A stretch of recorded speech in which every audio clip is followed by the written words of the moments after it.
दोस्तों, आपका स्वागत है मेरे YouTube चैनल लर्न प्लेक्स पर। आज हम आपको संविधान की उत्पत्ति के बारे में बताएंगे।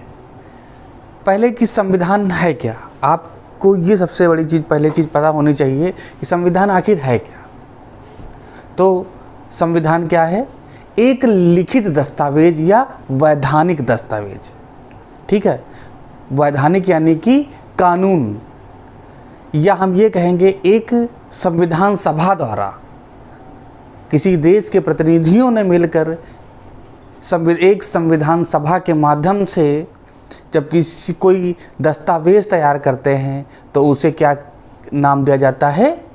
संविधान का, जिसमें कानून भी होते हैं, प्रथाएं भी होती हैं और न्यायिक निर्णय भी होते हैं और परंपराएं भी होती हैं। इन्हीं सब से मिलकर किसका निर्माण होता है? कानून का। ठीक है ना। तो सबसे पहले हम कहें कि जो संविधान वह वैधानिक दस्तावेज है जिसमें शासन के उन मूलभूत सिद्धांतों का वर्णन होता है जिनके अनुसार किसी देश या राज्य के किसी देश या राज्य के शासन का संचालन किया जाता है। ठीक है ना। इसमें क्या होता है कि जो कहें तो हम किसी भी देश का जो सर्वोच्च कानून होता है, क्या होता है? सर्वोच्च कानून। संविधान जो होता है किसी भी देश का एक सर्वोच्च, हम कहें कि सुप्रीम लॉ होता है। संविधान के द्वारा ही किसी देश का संचालन किया जाता है। जो देश का संचालन होता है वो नियमों और कानूनों के द्वारा होता है। ठीक है ना। वह संविधान के द्वारा ही किया जाता है। इसके अलावा किसी भी देश के संविधान के द्वारा यह निश्चित किया जाता है कि कोई भी देश कैसे चलेगा या किस प्रकार की शासन व्यवस्था अपनाएगा, सरकारें कैसे कार्य करेगी। यदि संघात्मक शासन व्यवस्था है तो केंद्र एवं राज्यों के मध्य शक्तियों का बंटवारा कैसे होगा, और अगर एकात्मक शासन व्यवस्था है तो केंद्र पूरे प्रांत को चलाने के लिए किन नीतियों का या किस प्रकार की नीतियों का निर्माण करेगा, और अपने जो इकाइयां हैं, क्योंकि कोई भी केंद्र या एक अकेली सरकार एकात्मक शासन व्यवस्था में पूरे देश पे भली भांति कुशलतापूर्वक शासन नहीं कर सकती। इसके लिए उसे क्या करना पड़ता है? अपनी शक्तियों को निचले स्तर पर हस्तगित करना पड़ता है या हस्तांतरित करना पड़ता है। तो संविधान के द्वारा यह भी बताया जाता है। ठीक है ना। इसके अलावा जो नागरिक अधिकारों को, ये नागरिक अधिकारों का जो व्यवस्था होती है नागरिक अधिकारों की, उनका क्या होगा, कैसे उनका बंटवारा किया जाएगा, या हम कहें कि इनकी व्यवस्था क्या होगी, कैसे इनकी व्यवस्था की जाएगी, एवं सरकारें जो होती हैं वह अपने दायित्वों का निर्धारण किस प्रकार करेंगे। सबसे ज़्यादा ये जो चीज़ें होती हैं मायने रखती हैं। इनके अलावा किसी भी देश के संविधान से शासन के मूलभूत आदर्शों का संकेत मिलता है। साथ ही यह भी स्पष्ट हो जाता है कि सरकारों के विभिन्न अंग किस प्रकार से कार्य करेंगे तथा उनके बीच किस प्रकार का अंतर संबंध व शक्ति संतुलन, या हम कहें कि शक्ति संतुलन की व्यवस्था होगी। या हम ये भी कह सकते हैं कि अगर आप छोटे स्तर से देखिए तो एक परिवार होता है, परिवार में भी संविधान होता है। अब आप लोग कहेंगे कि परिवार में संविधान कैसे होता है? तो परिवारों के भी नियम होते हैं, कानून होते हैं। ठीक है ना। जो राजवंश है, कुछ भी है, अभी हम आगे आपको बताएंगे। अब मान लीजिए आपके घर में कोई पीढ़ी दर पीढ़ी कोई पूजा या कोई नियम बना हुआ है कि ये कार्य नहीं करना है या ये कार्य ऐसे करना है, तो वो उस परिवार का क्या हो गया? संविधान। और या कहेंगे हम कानून है, जिसके अंतर्गत वह व्यवस्था अपनाई जा रही है। समझ में आई बात?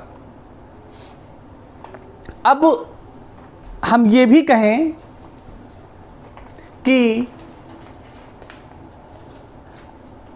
अगर आप किसी भी देश में या किसी भी देश के संविधान के द्वारा उस देश की आधारभूत विधि की जानकारी भी हमें प्राप्त होती है, या हम कह सकते हैं संविधान को देश की आधारभूत विधि भी कहा जा सकता है।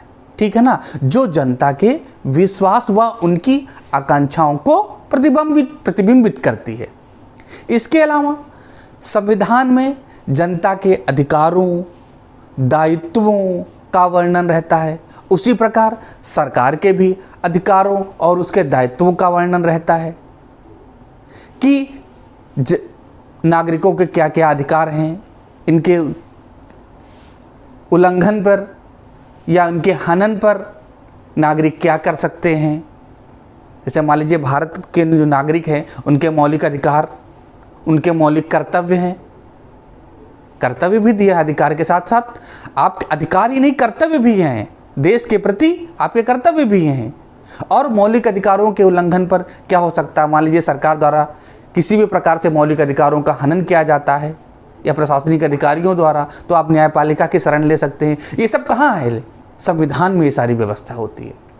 और सरकारें कानून बनाएंगी, किस प्रकार से कानून बनाएंगी या नियमों को बनाएंगी, किस प्रकार से बनाएंगी, विधि का निर्माण करेंगे, किस प्रकार से करेंगी, संशोधन करेंगे, किस प्रकार से करेंगे, ये सब कहाँ होता है? कैसे पता होगा?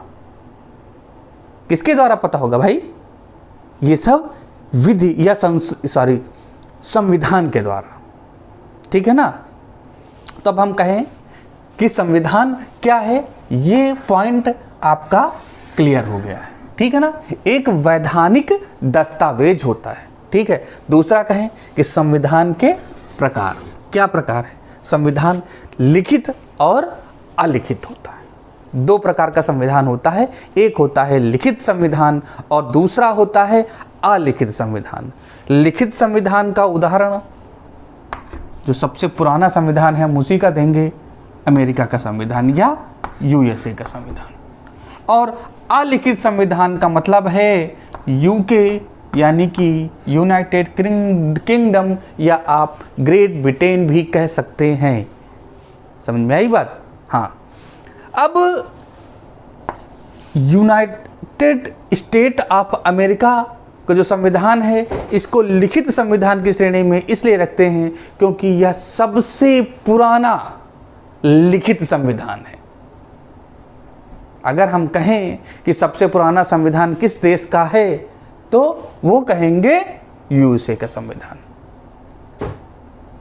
दूसरा, अगर अलिखित संविधान कहें किस देश का है, तो ब्रिटेन का है या यूनाइटेड किंगडम का है। लेकिन अगर हम कहें किसी देश का संविधान पूर्णतः लिखित होता है या पूर्णतः अलिखित होता है, तो यह सही नहीं होगा। क्यों? क्योंकि जो अमेरिका का संविधान है उसमें भी कुछ अलिखित तत्व हैं, भारत का भी संविधान है उसमें भी कुछ अलिखित तत्व हैं। अब अलिखित तत्व क्या हैं? कि कुछ चीज़ें ऐसी होती हैं जिनका उल्लेख संविधान में नहीं होता है, जिसके लिए न कोई कानून बनाया जाता है, वह परंपराएं हो जाती हैं। एक परंपरा बन गई कि मान लीजिए राष्ट्रपति वहाँ पे जाएगा, सबसे पहले सीनेट को संबोधित करेगा या फलां कुछ भी करेगा, परंपरा बन गई। ठीक है ना?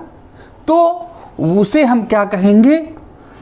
संविधान या विधि। जो परंपराएं बन गई हैं वो अलिखित हैं। जैसे कि अगर ब्रिटेन के संविधान की हम बात करें तो ये क्या है, परंपरा ही तो है। इसमें परंपराएं हैं, सबसे ज़्यादा संविधियां हैं, परंपराएं हैं। लेकिन क्या ये पूरी तरह से अलिखित है? नहीं, ये भी पूरी तरह से अलिखित नहीं है। अब इसमें जो न्यायिक निर्णय हुए हैं, जो संविधान में संशोधन हुए हैं, वो सब लिखित रूप में है। ऐसा तो है नहीं कि आप हवा में संशोधन हो जाएगा। समझ में आई बात? ये चीजें हैं। अब लेकिन अगर हम कहें कि जो ग्रेट ब्रिटेन का संविधान है ये विकसित संविधान नहीं है, ये विकासशील अभी भी है। विकसित तो है ही है, यानी कि विकास के द्वारा ग्रेट ब्रिटेन के संविधान लिखा नहीं गया है, इसका विकास हुआ है और अभी भी विकास हो रहा है, पूरी तरह से विकसित नहीं हुआ है। जबकि अमेरिका का संविधान एक निर्मित संविधान, लिखित और निर्मित संविधान का अगर उदाहरण देना होगा तो ब्रिटेन का यूएसए का संविधान है, लेकिन अलिखित अगर संविधान का उदाहरण देना होगा तो ब्रिटेन का संविधान होगा। इसके अलावा अगर हम बात करें कि सबसे पुराना संविधान, कई बच्चे हमसे प्रश्न पूछते हैं कि सर ब्रिटेन का संविधान तो काफ़ी पुराना संविधान है, तो ये बात सही है। ब्रिटेन का संविधान 5वीं सदी से ही उसमें नियम बनने लगे थे, कानून बनने लगे थे। 1215 का मैग्ना कार्टा। लेकिन अगर ऐसी बात है तो क्या भारत में या ऋग्वेद में, या हम कहें कि कौटिल्य के अर्थशास्त्र में सरकार को या राज्य को चलाने के लिए नियमों की व्याख्या नहीं की गई थी? की गई थी, लेकिन हम उसको तो नहीं मान सकते हैं कि सबसे पुराना संविधान है। ऋग्वेद में भी इसकी जानकारी मिलती है, कौटिल्य के अर्थशास्त्र में भी मिलती है।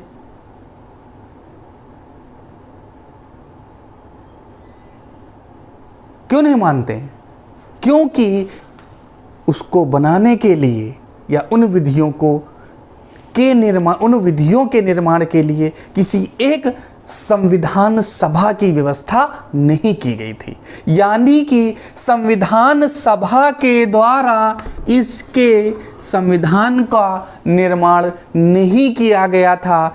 इसलिए हम यूनाइटेड किंगडम के संविधान को सबसे प्राचीन संविधान की श्रेणी में नहीं रखते हैं। समझ में आई बात?